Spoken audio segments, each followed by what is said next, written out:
great minds of all times, starting with Confucius, said, choose a job you love and you will never have to work a day in your life.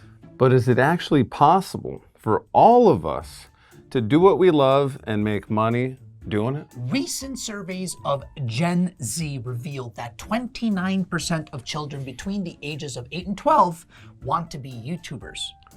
When you look at the more mature age group of 13 to 17, 60% of respondents are interested in starting their own business. I don't think it's just a reflection of Gen Zers though, because there is this passion for entrepreneurship in the US that's not going anywhere. I love the enthusiasm, but knowing how much work goes into each one of those things, we thought we'd discuss the topic of building a business around what you love. If it's possible for all of us, why some people succeed at it and some don't, and our own journey of building a business around what we love, education and lifelong learning. Growing up, I loved movies, right? I loved watching all the old John Wayne movies, Jimmy Stewart movies. I just absolutely loved the storytelling, the emotions, the feelings, how it connects you to other people. And I remember that when I was 11, my godfather told me, hey, there's this movie coming out based on my favorite book growing up. And it was The Fellowship of the Ring. Lord of the Rings, Fellowship of the Ring. I was 11, so my parents really wouldn't let me watch movies that were even PG-13, even though I snuck in watching like Braveheart and stuff like that with some friends. But they let me watch this. And they let me watch it because I told them, hey, Josh recommended it. It's like his favorite book growing up. Can I watch it? And I watched it in a hotel room in Albuquerque, New Mexico. I was on a trip with my parents.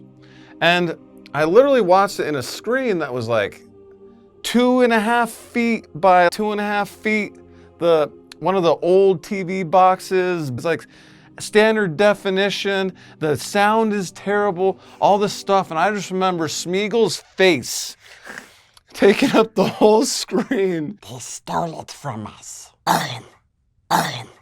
It was just amazing. I absolutely loved it. I was glued to the screen, and it was that day that I was like, I want to make movies.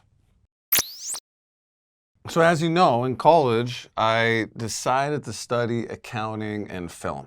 And the whole point of doing that is I wanted to start my own film or video production or some sort of film industry business when I graduated. It was also really cool because, you also just had this love and passion for filmmaking where even on the accounting side, you had a clear path. I knew it was really hard to break into the industry. So throughout college, I was trying to figure it out. Like, what was my angle? One of the angles was to write movie reviews for the local paper. In high school, I had already been writing reviews, and I was writing for different sites that I could post them on. But there was an opening for entertainment writers at the Clarion, which is the name of the DU internal paper. Sophomore year, I go to the first meeting of the year, and I'm waiting in line. I don't know anybody. I don't know a single person there. So I'm waiting in line, and then this guy just walks to the front of the line.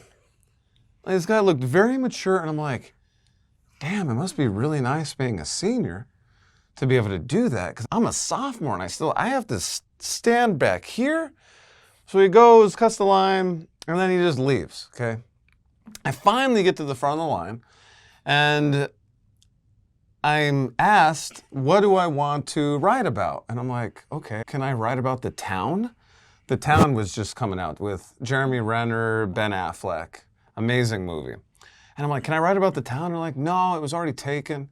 I'm like, okay. And I'm like, what about Easy A? That was another good movie at the time, came out with Emma Stone. And they're like, no, that was already taken. And I'm like, oh man, like, what's available? I'll write anything. And they're like, Resident Evil 17.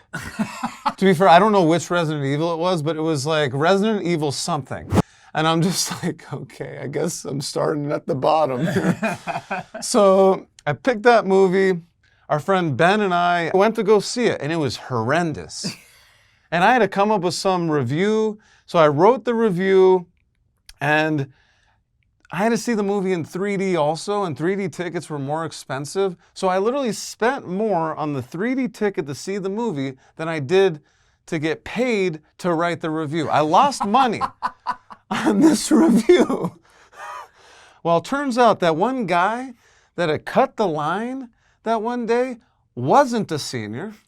He was a clueless freshman that had no idea what he was doing either, but his ignorance allowed him to cut the line, get the town, and now that's actually one of his favorite movies of all time, and he's actually one of our best friends of all time. Derek and I become really good friends. We actually start going to the theater together to watch both of the movies, the one that he had assigned to him, the one I had assigned to him, and then when we decided to start Mile High Movie Reviews, Derek was the other writer that would post on the website. I remember it like it was yesterday.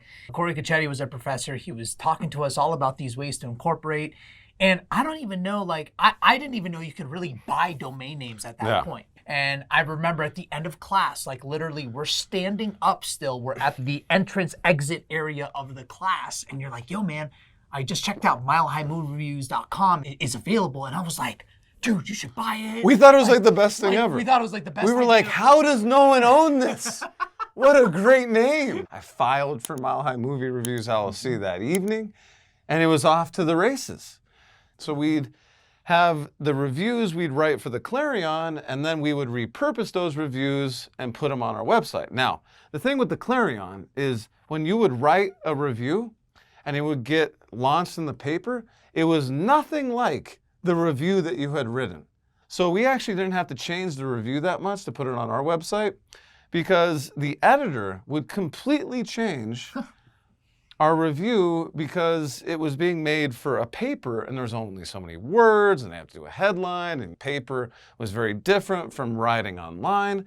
So what we put out online was basically the unedited version and the long version and the version that we really believed in. So that's really how Mile High Movie Reviews started. And then Hector made t-shirts. I was the marketing head of Mile High Movie Reviews with a budget of $0.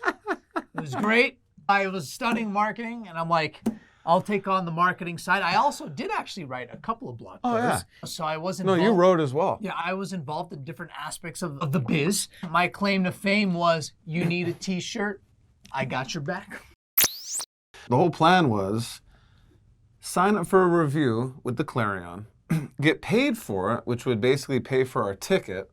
We also got to do some cool interviews. Like we got to interview Aaron Eckhart, who plays Two-Face in The Dark Knight. That was amazing. And we tried to figure out how to get those opportunities ourselves.